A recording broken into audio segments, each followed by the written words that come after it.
diving into the core of how computers interact with the world around them through a powerful mechanism known as programmed I/O and I/O interface. Whether you are a computer science student or just curious about how your keyboards talk to your CPU, this is going to give you a solid fundamental understanding of system interaction and device communication. So let's get started. So what exactly is I/O? I/O stands for input output and it refers to transfer of data between the CPU or memory and external devices such as keyboard, monitors, hard drives or printers. Think about it. Every time you press a key, click a mouse or save a file, I/O operations are at a play. These operations are essential for user interaction to capture inputs and display outputs, data precidency, saving and retrieving data from storage, and overall system functionality allows your computer to connect and expand with new hardware. But I/O doesn't happen magically. It's handled by specialized hardware like I/O controller and software components like device driver that speak the language of both the CPU and the device.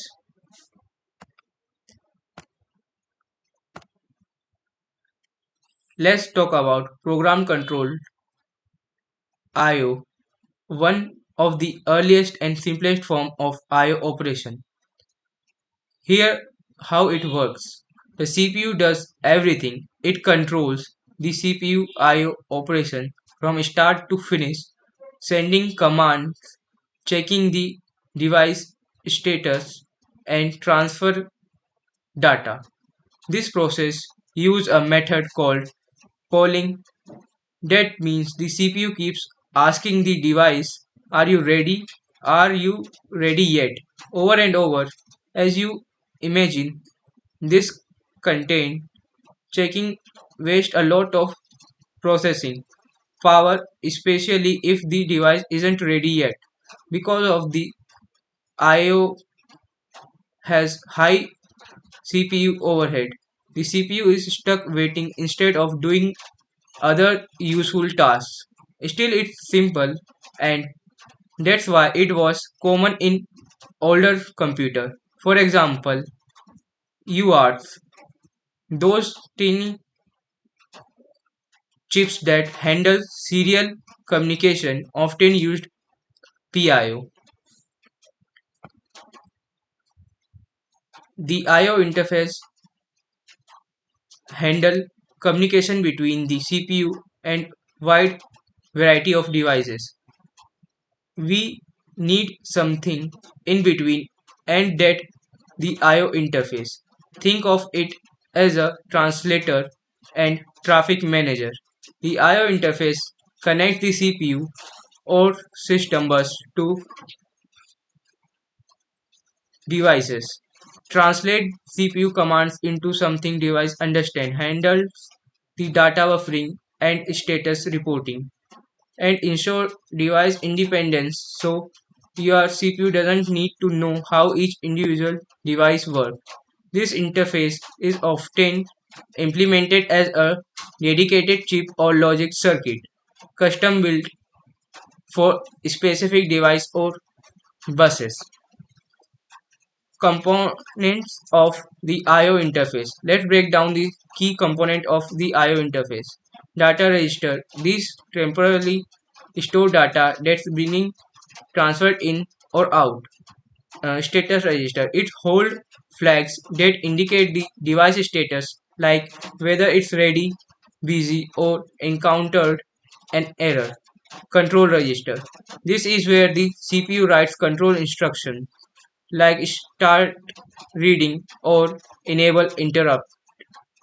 Address decoder. It determines which internal register the CPU is trying to access. Bus interface logic. It manages how data moves between the CPU and the device over the system bus.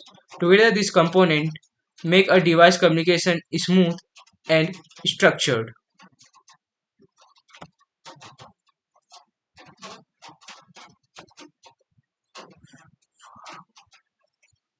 Addressing schemes. The CPU talks to device, it needs to address them properly, and there are two main ways to do that. Memory mapped I/O. Devices are tracked like memory location. The CPU uses normal memory instruction to read write data. This is simple and use a unified address space used in many systems like ARM processor. Isolated I/O device have a I/O address space different from memory. The CPU use special instruction like in and out to access them. This method is used by Intel x86 architecture, helping prevent memory corruption. Each scheme has its pros and cons, and the choice depends on the system architecture.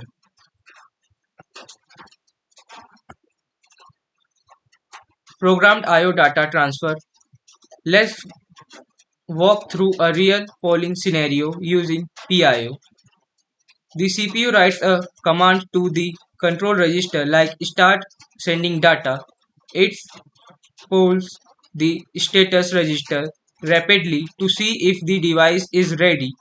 Once ready, the device set the ready flag.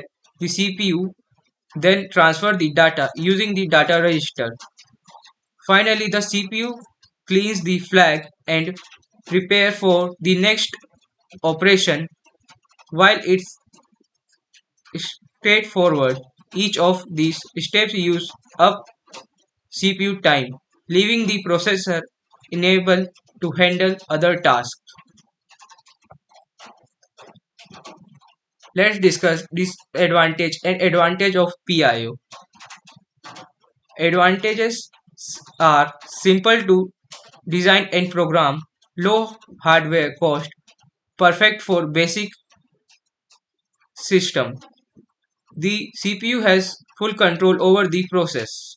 Disadvantages are high CPU usage is stuck waiting during polling, slow transfer rate especially for large amount of data, poor scalability can't handle multiple fast devices efficiently.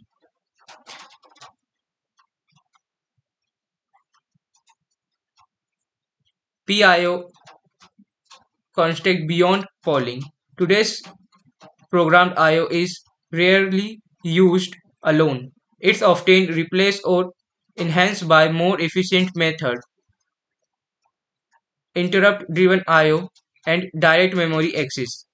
The interrupt-driven I/O device notify the CPU when it's ready via an interrupt. The CPU doesn't have to wait; it just react when needed.